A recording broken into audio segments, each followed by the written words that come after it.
Coming up next, the story of one of the greatest #1 hit sing-alongs from the late 80s. From a hard rock frontman who was absolutely devastated. It wasn't the Greek tragedy that the singer made it out to be, but the revelation of a cheating girlfriend that left this struggling rock icon reeling with hurt and betrayal. He drowned his sorrow at the Laundromat at 3 in the morning with his acoustic guitar, and out fell this perfect 80s power ballad.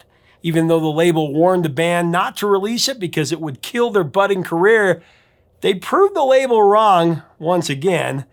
Coming up next, the story behind a proverb that became the heartbreak anthem of its time. I'm Professor of Rock. Hey music junkies, Professor of Rock, always here to celebrate the greatest artists and the greatest songs of all time. You know, if you've ever called up your favorite radio station and dedicated a song to your crush back in the day, you're going to dig this channel. It's nostalgia all the time. Take a quick second right now and subscribe to this channel and click on the bell. You know, we have some amazing interviews coming out in the next few months. You're not going to want to miss them. And also, if you get a chance, take a look at our Patreon below. I'm starting to put even more content, exclusive content there. I'm actually putting parts of interviews up right after they happen and other behind the scenes footage. You can also help us keep this a daily channel, and we make you an honorary producer. Now stick around, because this is one of the coolest stories behind a song that I've ever heard. You're really going to appreciate it. Every rose has its thorn. It's a proverb meant to remind us that nothing is perfect. Even one of the earth's most beautiful flowers, the rose, is not without blemish. For Bret Michaels, the lead vocalist and lyricist for the band Poison, the adage was a metaphor for the contrast facing the life of a rock star, and the title that he chose for a #1 pop song that he wrote back in 1987.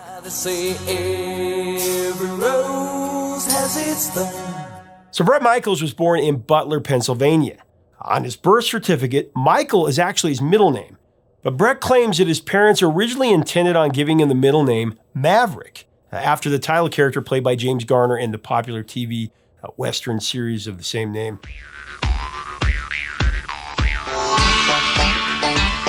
Bret was a 6th grader when he formed his first band. They were called Laser.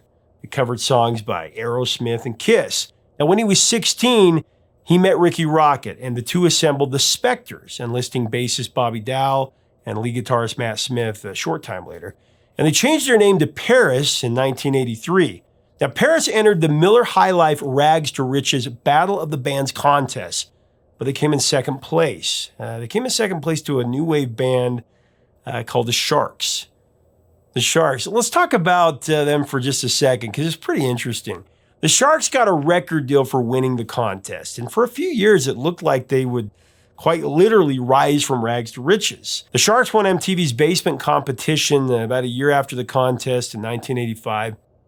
By the largest margin in the history of that competition. That led to a 4 EP contract with Elektra Records. The first EP was titled The Black and White World, and it featured the single Only Time Will Tell.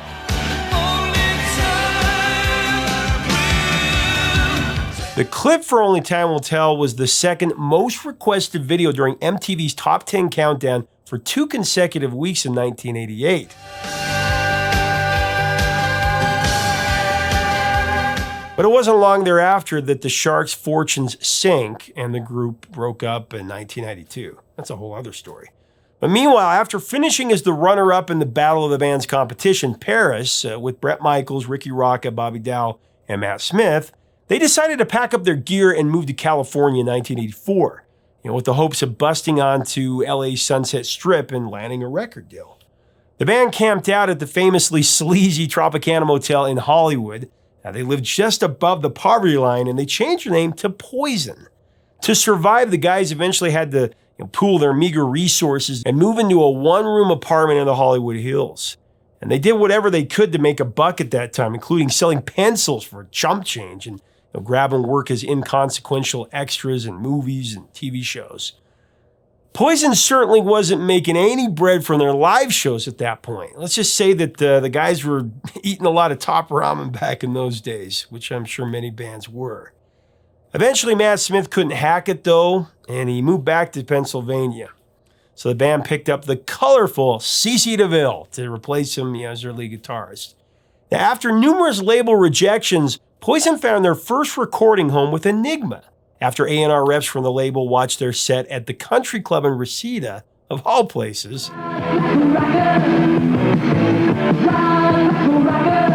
The rose really began to bloom, if you will, in 1986 for Bret Michaels and Poison when they released their debut album, Look What the Cat Dragged In. Of course, the band scored a #9 hit with their second single, Talk Dirty to Me.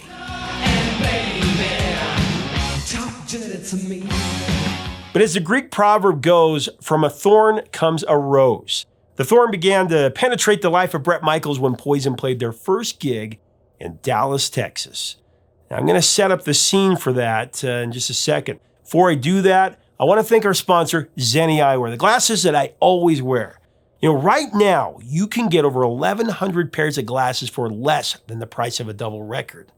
And when you go to Zenni.com, tell you, you're going to be astonished at their selection. I mean, you can get 3 or 4 pairs of glasses for what just one would cost you anywhere else. And the style, the quality, they're second to none. Try it out today.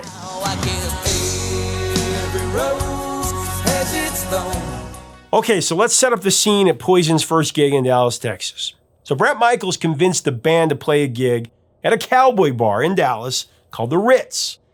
The turnout was pretty deflating. Poison performed in front of less than 30 people that night. I've actually heard that only 24 people paid to get into that show. After their performance, the band walked across the street to the seedy hotel that they were staying at. And at 3 a.m, an exhausted and lonesome Bret Michaels, he thought that a phone call to his living girlfriend Tracy back home in LA would raise his spirits, cheer him up. When Tracy picked up Bret's call, though, she immediately tried to cut the conversation short. She told Bret that she was really sleepy and that they should talk in the morning. Tracy's brush off, that caught Bret off guard. And then his stomach sank when he heard a male voice whispering in the background on the other side of that call. Bret was devastated. Find out that Tracy was in fact cheating on him while he was bootstrapping on the road with his band. Afterwards, Bret and Ricky, they went down to a laundromat to wash the only shirt and pair of pants that he had with him. While he was waiting for his clothes to dry, Bret drowned his sorrows by strumming on his acoustic guitar. He started to write a song about his soul-crushing phone conversation with his girlfriend Tracy. Bret Michaels titled his Laundromat melodrama, Every Rose Has Its Thorn. It was built around a metaphor that symbolized what he was going through with his failed relationship. He explained that having the chance to play music for a living, that was the rose, and losing his girlfriend in the process was the thorn. Every rose has its thorn. The song begins with Bret lamenting about how cold and lonely it was going to be while trying to work things out with his girl. Bret wanted to capture the moment, that exact moment in a doomed relationship where, it's on the verge of ending, but it's not officially over.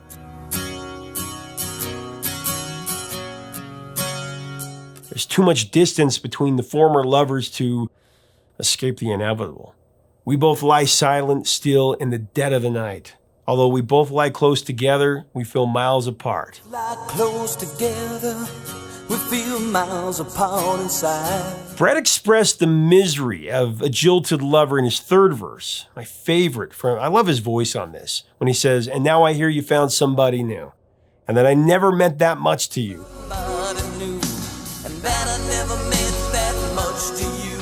To hear that tears me up inside, and to see you cuts me like a knife. Just poetry.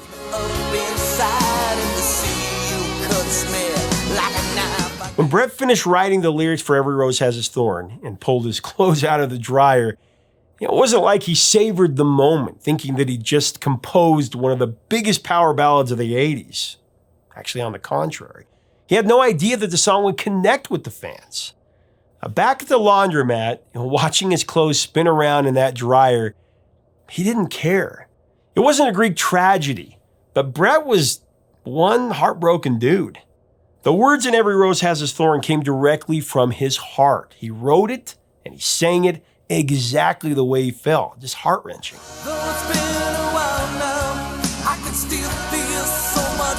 Tracy Lewis, later Tracy Lewis Crosby, She was an exotic dancer when she and Bret Michaels were a couple.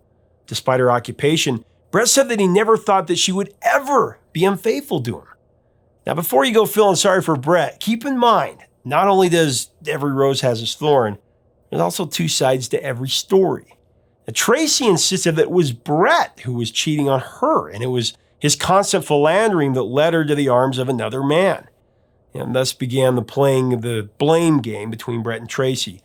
I'm no therapist, but I bet the ranch that a relationship between a stripper and a rock star would most likely lead to the front page of the National Enquirer instead of a Harlequin romance novel.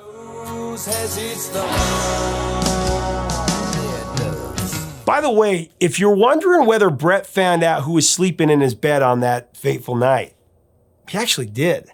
To pour salt in the wound, he discovered that the mystery voice came from someone that he knew very well. He was actually a member of a rival LA rock band. Even though Bret knew this guy, he has never divulged his identity to the public.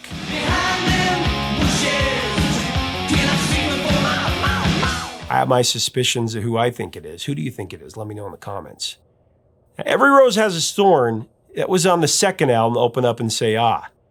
Now, the band had found success early on with the ballad I Won't Forget You from their debut album. That went to number 13 on the Billboard Hot 100. Forget you, baby. I won't forget you. Yeah, but that song had towering guitars and a shredding solo by C.C. DeVille.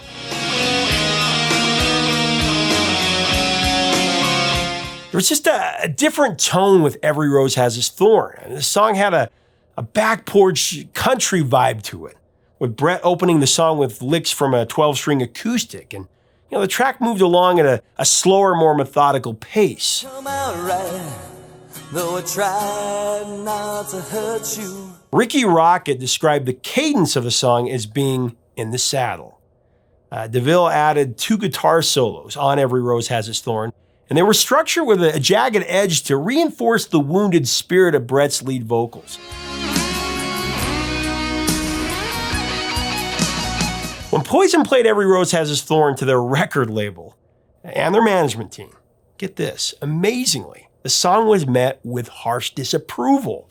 The consensus from that listening session was that Every Rose is really not Poison. There was a lot of criticism about the cowboy thing and the music and the lyrics. Every cowboy sings a sad song. In short, the band's label and management told the guys that the song would be a career killer. Despite the scathing review, though, the band believed in this song. His 3 band brothers stood by Bret as the song's composer, and they vetoed the label. Every Rose was included as a cut for Open Up and Say Ah. The lead single from that album was, of course, the 80s indulgent party theme, Nothing But a Good Time. That went to number 6 on the Billboard Hot 100. Great start to the album. It was recently used in Cobra Kai.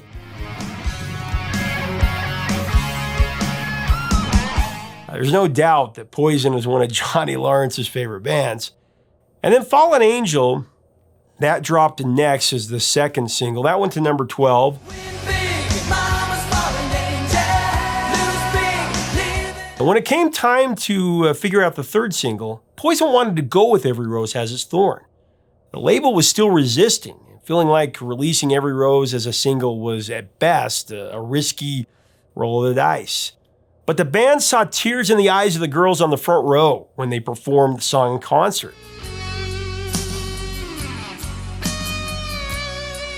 They just had no doubt that the tune could be a favorite with a mass audience.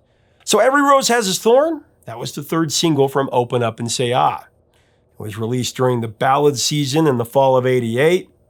Now, the first station to play Every Rose was actually a country station in, you guessed it, Dallas, Texas, where the song was born. It was a sign of the song's universal relevance. Every cowboy sings a sad song. I mean, regardless of the programming format, everybody could relate to the sentiment that they felt in Every Rose Has Its Thorn. The single garnered unheard of crossover appeal. It got airplay on rock, top 40, and country radio stations around the nation. I listen to a favorite song. Every Rose Has Its Thorn was in full bloom at the top of the Billboard Hot 100 for 3 consecutive weeks.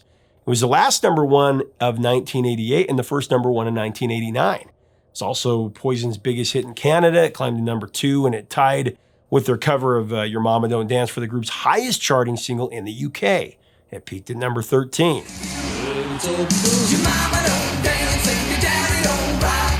Poison's Open Up and Say Ah. That was one of the biggest albums to end the 80s. It sold over 5 million copies. Fueled by Every Rose Has Its Thorn, the heartbreak anthem of the 80s, really. I had that album. I loved it. I remember the cover. They switched it out because it was controversial. Every Rose Has Its Thorn. It's been used so much in pop culture. It's been featured in the movies Tumble Down in 2005, Rocket Ages in 2012, Cop Out in 2010, 500 Days of Summer in 2009, and the Vanguard motion picture, Deuce Bigalow, European Gigolo in 2005. Bret Michaels has performed Every Rose Has Its Thorn with a variety of artists away from Poison, such as country legend Loretta Lynn and Miley Cyrus.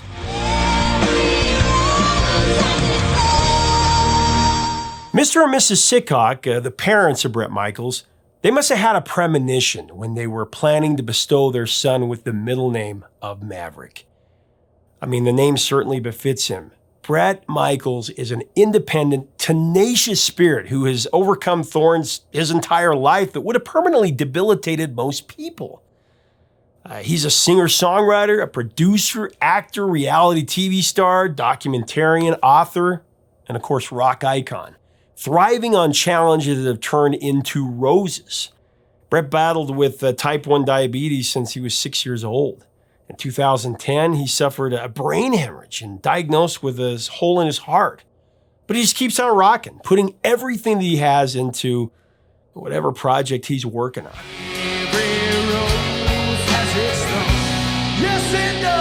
You know, the thing is, Poison, they have a really special place in my heart because it was my very first concert. I went with my friend Tosh. As you might recall if you watched his channel before, I grew up in a small town in Idaho, Blackfoot, Idaho, and there just weren't many venues that, major rock artists were going to be visiting in that area. If you wanted to see a concert, you'd have to drive about 3.5, 4 hours to the biggest nearby city, which in the case of Blackfoot, Idaho, was Salt Lake City, Utah. So Tasha's parents were kind enough to take us to this concert. I mean, we were beyond excited. It was the Open Up and Say Ah tour. I was 12 years old and as pumped as a 12-year-old can be. Tasha and I were the self-proclaimed #1 metalheads of Blackfoot, Idaho. Self-proclaimed. We loved glam metal. I mean, we had every issue of Circus. We watched every episode of Headbangers Ball, never missed one, watched all the videos. We knew every band member, every lyric to every song. We were ready for this concert. Tesla opened for them, and they were amazing. When Poison came on the stage, I was in seventh heaven. I mean, we rocked out to every song. We even held up Tasha's mom's lighter for the ballads. It was just an unforgettable experience for a 12-year-old kid.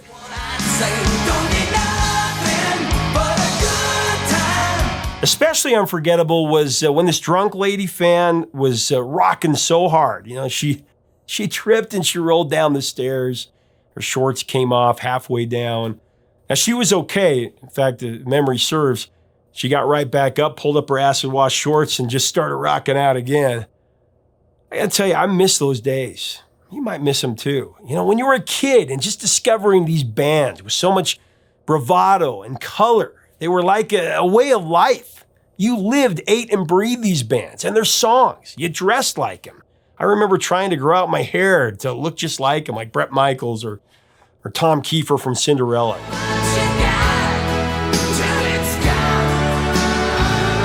Glam metal was a movement.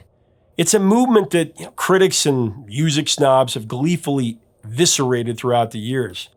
But the truth is they really missed out on these rockers who were just looking for nothing but a good time, and they brought us all along with them. As fans, we were all included in this huge feel-good party. And you know what? They were good musicians. They could really play, and their songs were uplifting and electric and catchy. It just brought so many people together. It still does. Glam rock, it never died. These songs still thrive today as much as ever.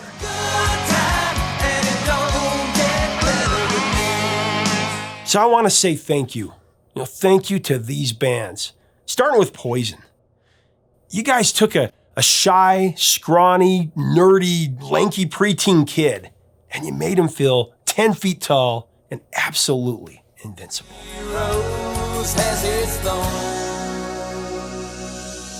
Leave us a comment about Poison and this landmark power ballad of the 80s. What are your memories of this song? What are your thoughts on glam metal and the bands and the songs from that era? Let us know below. Let's have a great discussion, a love letter to this great genre. Make sure to subscribe to this channel right now. We'd love to have you as part of our community. And make sure to check out our latest on Patreon and also our merch. The whole idea is to keep the music alive, keep this a daily channel. Until next time, 3 chords and the truth, my friends. Talk to you soon.